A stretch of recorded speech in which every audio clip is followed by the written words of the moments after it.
Hi, this is Carl Leobson, your instructor for CERP 503 Special Services in the Schools, and I'm going to talk to you today just briefly about IEP goals, the basic elements of them, and some common issues and errors. Now, a complete IEP goal should have the conditions, the behavior, the criterion, and a time frame. Depending on what state you're working in, or even what school district within a state, they may have you do things a little differently. They may have you add some pieces to this. They may have you organize it differently based on the piece of software they're using for writing IEPs or collecting data. But these are the really basic pieces, and if you have these basic pieces, you're going to have a strong IEP goal that you can measure. So I'm going to show you the difference between the class objectives that I write for you every week and turning those into more full IEP type goals, which frankly is what I do for this class. So to create your quizzes, I create more full IEP goals out of the class objectives, and then I create quizzes that help me meet those assessment goals. I'll show you that. So this week we have 3 class objectives. Given a PLAF, students will write a statement of the need. So the condition is you're given the PLAF. And the behavior is that you will write a statement of the student need that's in that PLAF. In the second objective, you're given an IEP goal, that's the conditions, and the students will correctly match parts of the goal to the 4 required elements of an IEP goal: the conditions, the behavior, criterion, and the time frame. And that's the behavior piece.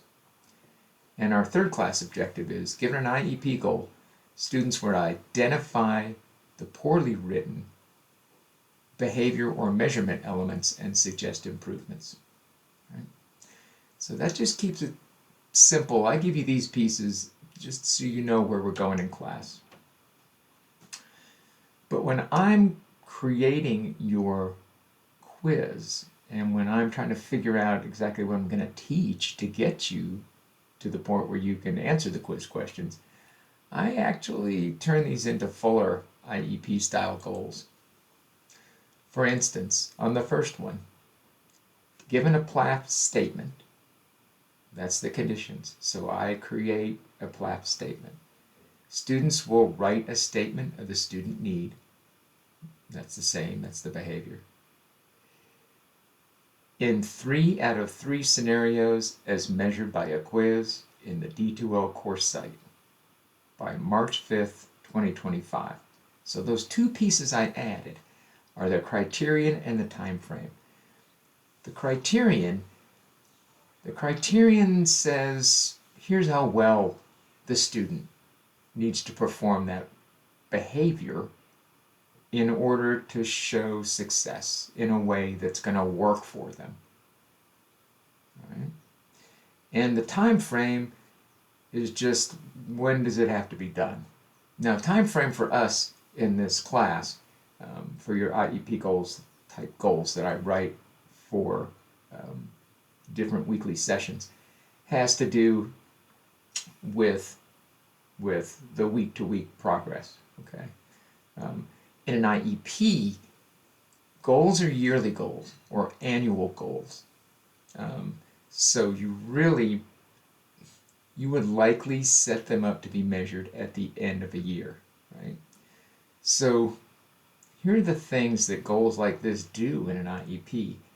The conditions tell you, here's what I have to have for this student. Here's what we're going to give the student to perform with. Here's the behavior that we want them to do. Here's the degree to which we agree as an IEP team that this student needs to perform. Here's where they're started. That's why you need that assessment data. And here's where we're trying to get them. That's the level or criteria. And time frame tells you when that's going to be measured during the year to see whether or not you've met success. And usually you'll set that out for the end of a year. It might be the middle of a year.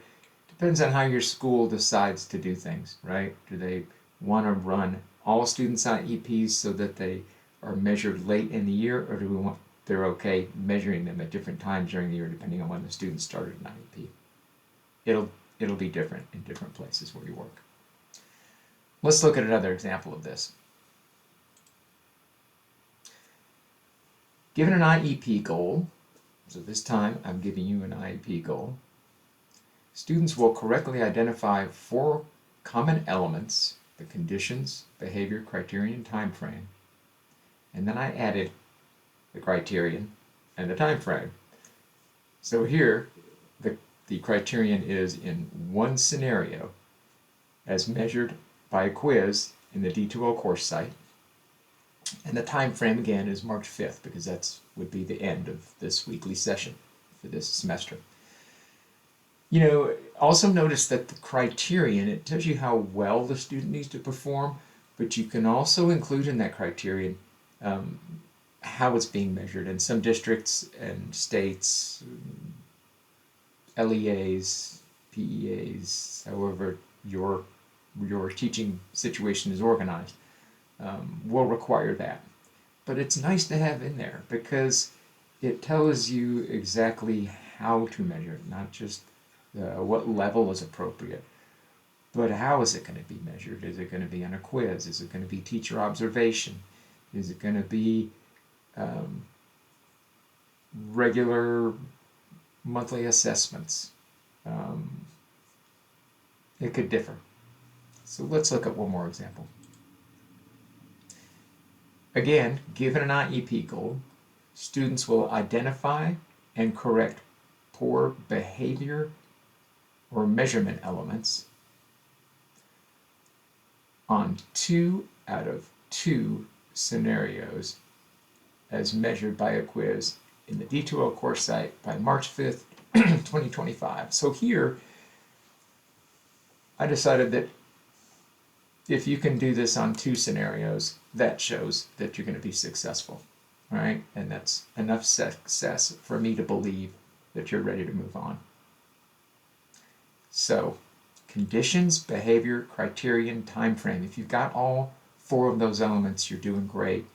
And it's going to tell you what to present to the student. It's going to tell you what you want to see and observe in the student. It's going to show you what level of performance and how it's going to be measured, and by what date that needs to be done. Last thing I'll say about these is you don't always write all the IEPs, okay? You'll get kids coming to you with IEPs, and you're going to see all manner of things. You got to hope that somebody has written good IEP goals. You may read them and say, these don't make any sense. You've got to go and look at IEP goals that you receive, things that you're supposed to do and measure.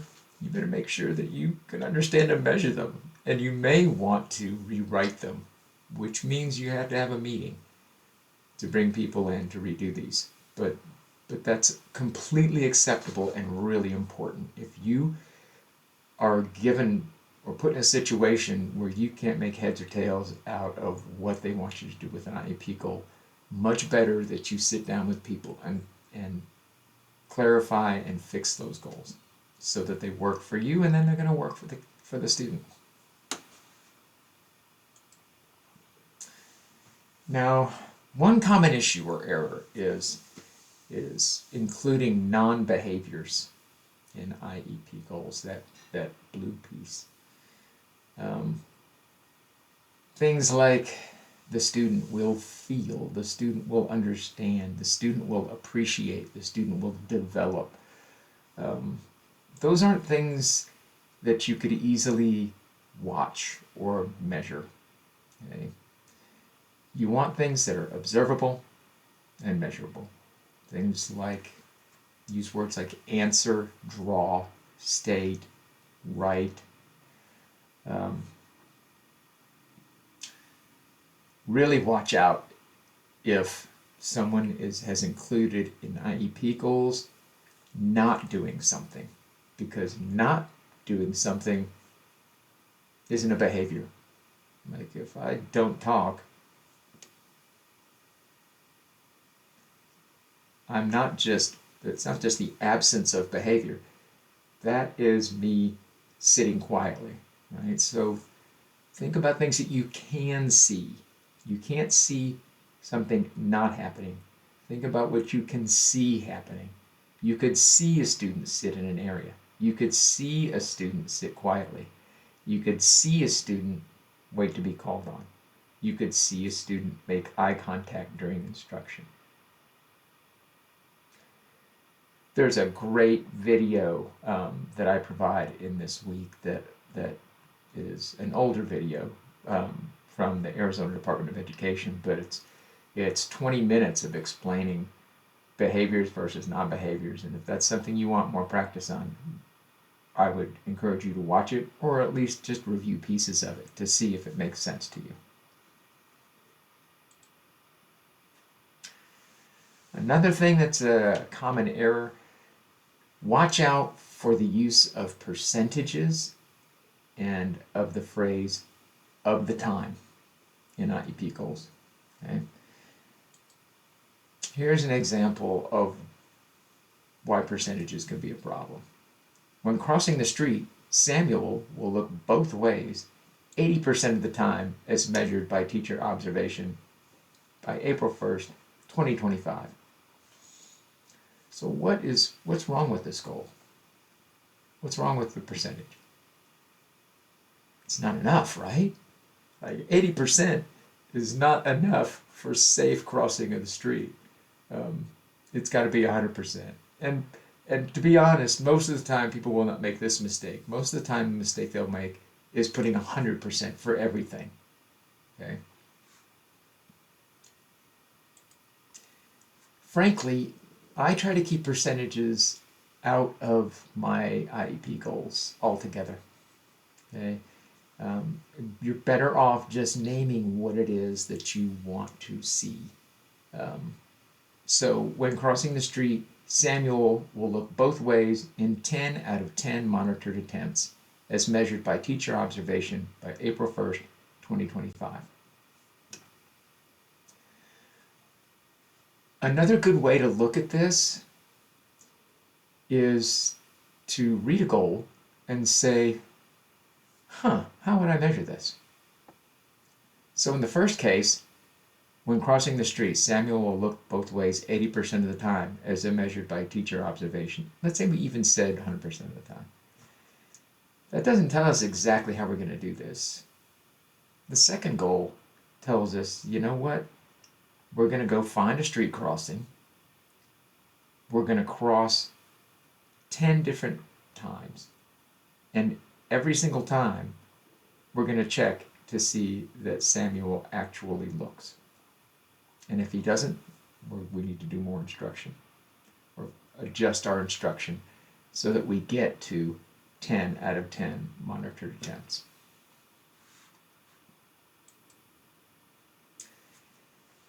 Now here's another example, and it's of this use of the phrase of the time, which can be really problematic. So when in math class, Adrian will pay attention to the teacher 100% of the time as measured by teacher observation by April 1st, 2025. What is wrong with this use of the time? Well, first of all, the percentage isn't realistic. So watch out for things, especially in behavioral goals, to make sure they're actually realistic. According to research that I know of and work that I've done for 30 years in this field, most kids, even successful kids in a classroom, are only paying attention 65 to 75% of the time, truly, if you mean by pay attention, eye contact with the teacher or focusing on the actual instructional task that's at hand. Okay? Think about your own behavior when you're involved in a task. You're often not like truly on it 100%. And and those tasks still work out for you. You're still successful. Okay? The other part is that of the time, of what time? Of all day? So are we measuring this all day? Are we measuring it for 20 minutes? Um, is it all week, 100%? Is he always just staring at the teacher? Doesn't make a lot of sense. So here's one way you could do this. When in math class, Adrian will pay attention to the teacher during 75% of observed time intervals as measured by teacher observation by April 1st, 2025. One way to keep track of a behavior like student attention or student on-task behavior is to set up a sheet that has 30 blocks, little blocks on it, for you to pick a mark in it.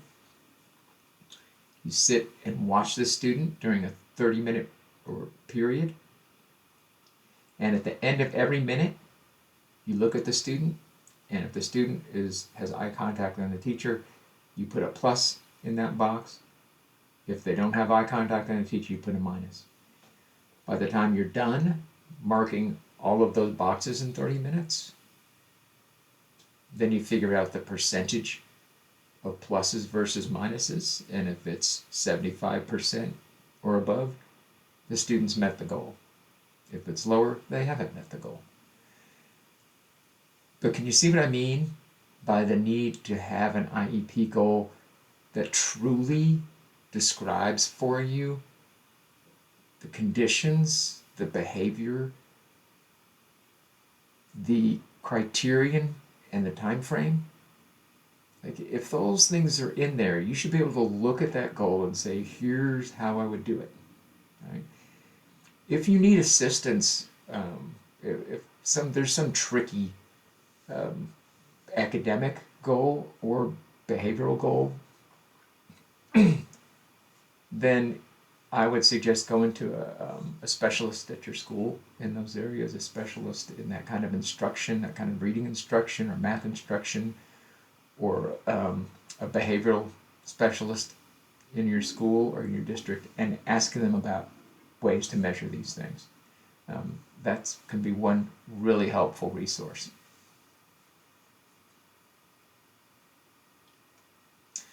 So in summary, a complete IEP goal should include conditions, behavior, criterion, and time frame. Make sure your goals include observable and measurable behaviors. And always question the use of percentages and the phrase of the time. If you can do these things correctly, you can avoid 90% of mistakes.